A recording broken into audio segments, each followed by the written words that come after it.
এখন আবার আরো চাটুকারিতা শুনতে পারি, একজনে 10 বছর আগে কইছে কওমি জননী, এখন আরেকজন কয় আপনি আমাদের মা। কথা কন না কেন? আরে এই চাটুকারিতা বাংলার জনগণ বুঝে, চাটুকারিতা করে লাভ নাই। চাটুকারিতা না করে ইসলামের পক্ষে কথা বলুন। একজন আলেম সে একটা সিটের জন্য কওমি জননী, একটা সিটের জন্য মা, কয়েকটা সিটের জন্য পুরা উম্মার মা বানায় দেখি। কথা কর না কেন? সাবধান, চাটুকারিতা করা যাবে না। আজকে ইসলামপন্থীরা একটা প্যানেলে এসেছে, ইসলামপন্থীরা যেই দিকে আমরা আছি সেই দিকে। কথা কর না কেন? কোরআন হাদিস যেই দিকে আমরা আছি সেই দিকে। আগামীর পার্লামেন্ট হোক আমাদের ইসলামের পক্ষে, ঠিক কিনা? সবাই চান ইনশাআল্লাহ? সবাই চান ইনশাআল্লাহ? আল্লাহ তাআলা আমাদেরকে কোরআন সুন্নাহ মোতাবেক জীবন পরিচালনার তৌফিক দান করুক। আল্লাহর ভালোবাসা, নবীর ভালোবাসা দিলের মধ্যে লালন করার তৌফিক দান করুক। নবীর ভালোবাসা কেমন হওয়া চাই দেখেন, উহুদ যুদ্ধে প্রাথমিকভাবে যখন যুদ্ধের মধ্যে মুসলমানদের পরাজয় দেখা গেল, উহুদ যুদ্ধে সাহাবায়ে কেরামরা বিচ্ছিন্ন হয়ে গেল। যখন সাহাবায়ে কেরাম বিচ্ছিন্ন হয়ে গেল, এমতো অবস্থায় কাফেরদের টার্গেট হলো নবী মুহাম্মদ সাল্লাল্লাহু আলাইহি সাল্লাম। তাকে যদি হত্যা করা যায় তাহলে ইসলাম শেষ। সবাই এক যুগে নবী মুহাম্মদ সাল্লাল্লাহু আলাইহি সাল্লামের উপর হামলা করল। এমতো অবস্থায় হযরত তালহা ইবনে উবাইদুল্লাহ রাদিয়াল্লাহু তাআলা আনহু দূর থেকে দেখলেন কাফেররা নবীজিকে টার্গেট করছে, সাথে সাথে নবীজির উপরে ঝাঁপায়া পড়লেন। ডাল হিসেবে ঝাঁপায়া পড়ে নবীজিকে বললেন, ইয়া রাসূলুল্লাহ, ইয়া হাবিবাল্লাহ, আপনি মাথা উঁচু করবেন না।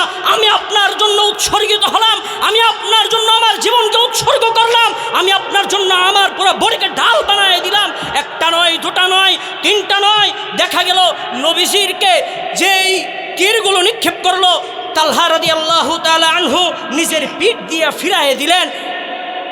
যুদ্ধের পর দেখা গেল তালহা রাদিয়াল্লাহু তাআলা আনহু যেই নবীজিকে ডাল হিসেবে ফিরাইলেন, শহীদ হয়ে গেলেন। কিন্তু ততক্ষণে তালহা রাদিয়াল্লাহু তাআলা আনহুর শরীরের মধ্যে 70টারও বেশি তীর নিক্ষিপ্ত হল। 70টা তীর, একটা তীর সহ্য করা যায় না, সেখানে 70টা তীর।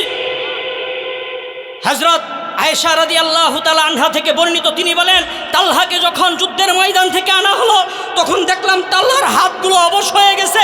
এমনভাবে তীরগুলো নিক্ষিপ্ত হলো, যেই তীরের আঘাতে তালহা হাত দিয়ে যখন ফিরালো হাত বন্ধ হয়ে গেল, পিঠ দিয়ে ফিরাইলো, তারপরও নবীজির দিকে পিঠ দেয় নাই। এত সম্মান, এত ভালোবাসা, এত মহাব্বত, নবীজির জন্য নিজের জীবনকে উৎসর্গ করে দিল।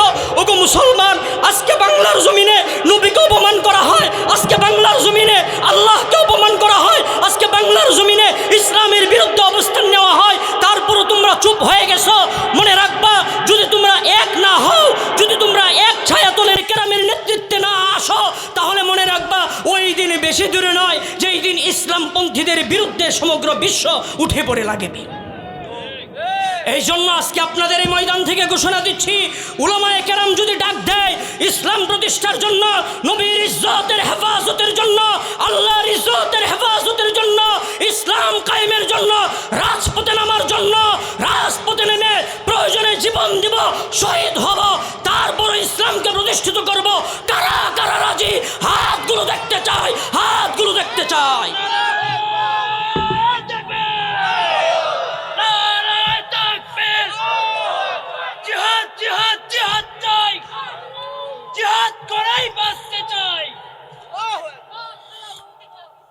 এই জন্য মেরে মুহতারাম ভাইও, নবীজি সাল্লাল্লাহু আলাইহি ওয়াসাল্লামকে সর্বোচ্চ পর্যায়ের ভালোবাসতে হবে। সাহাবায়ে কেরাম যেইভাবে নবীজিকে ভালোবেসেছেন ওই রকম ভালোবাসা এবং আনুগত্য থাকতে হবে।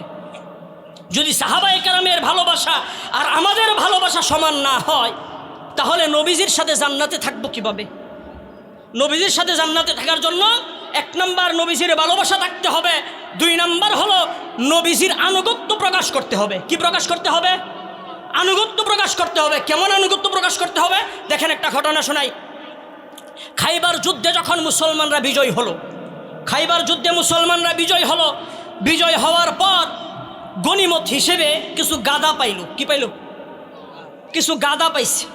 এবার প্রচণ্ড ক্ষুধা, যুদ্ধের মাঠে তেমন খাইতে পারে নাই, তীব্র ক্ষুধার কারণে আবার কোনো খাদ্যও নাই মজুদ। গাধা আছে, গাধা জবাই করলো। জবাই করার পর রান্না বসায় দিছে, রান্না হচ্ছে, প্রায় শেষ দিকে, সবাই খুশি, গোশত দিয়া খাবে, ক্ষুধাটা নিবারণ হবে।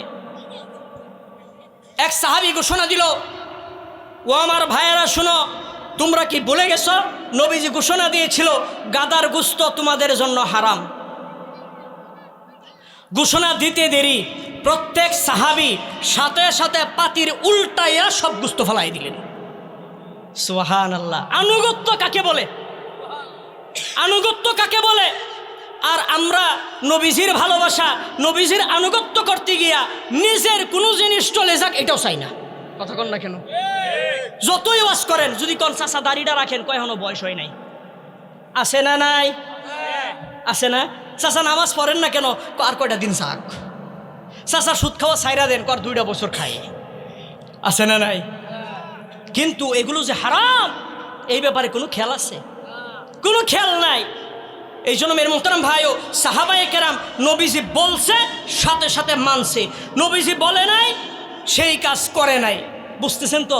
কিন্তু আজকে আমাদের যুব সমাজ বলেন, আমাদের বাবারা বলেন, মারা বলেন, যারাই আছে তারা নিজের স্বার্থের বেলা 16 আনা ইসলাম মানতে বলে ঠন ঠন। কথা কন না কেন? ওই হুজুর ওয়াজ করেন মজা লাগে, মাঝে মাঝে খোসা মারেন, এটাই তো ব্যথা লাগে। কথা ঠিক না বে? ঠিক। মাঝে মাঝে খোসা মারে, এটাই তো জ্বালা। এমনি সুন্দর ওয়াজ করতেন, কবরের মধ্যে হাসরের মধ্যে কি হবে এই আলোচনা করবেন, দুনিয়া নিয়ে কথা কইতে গেছি কে? হুজুরা তো শুধু ওই যে আমার আগে হুজুর বলে গেছে না, হুজুরদের কাম হলো জানাজা নামাজ পড়বো আর ইমামতি করব। আমাদেরকে আপনারা জানাজার নামাজ, কোরআন খতম, দাওয়াত, সদকা আর হলো মসজিদের ইমামতি, এগুলোর মধ্যে আপনাদের পছন্দ হয়। ঠিক না বে? ঠিক। কিন্তু আবার ইমামতি সে করবেন, বাপসা বাবার আলাদা, আমি এই মসজিদের মুতাওয়াল্লি, আছে না নাই? আমি এই মসজিদের সভাপতি, আমার কথা ছাড়া কিছু হবে না, এমন সভাপতি আছে না নাই?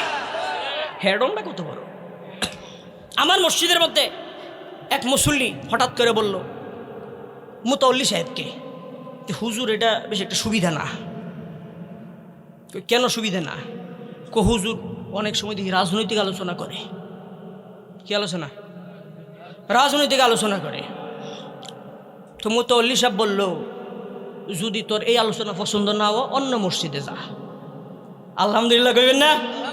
এই মসজিদে তোর থাকতে কইছে কে?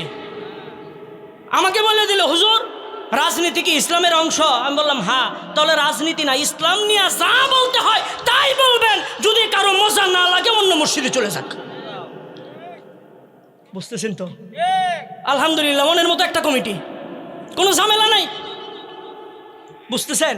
এই জন্য আপনাদেরকেও বলে যাব, আপনাদের এলাকাতেও যেন এমন পরিবেশ হয়ে যায়, ইমাম সে শুধু মসজিদের ইমাম না, সে আমাদের সব বিষয়ের ইমাম। গতকালকে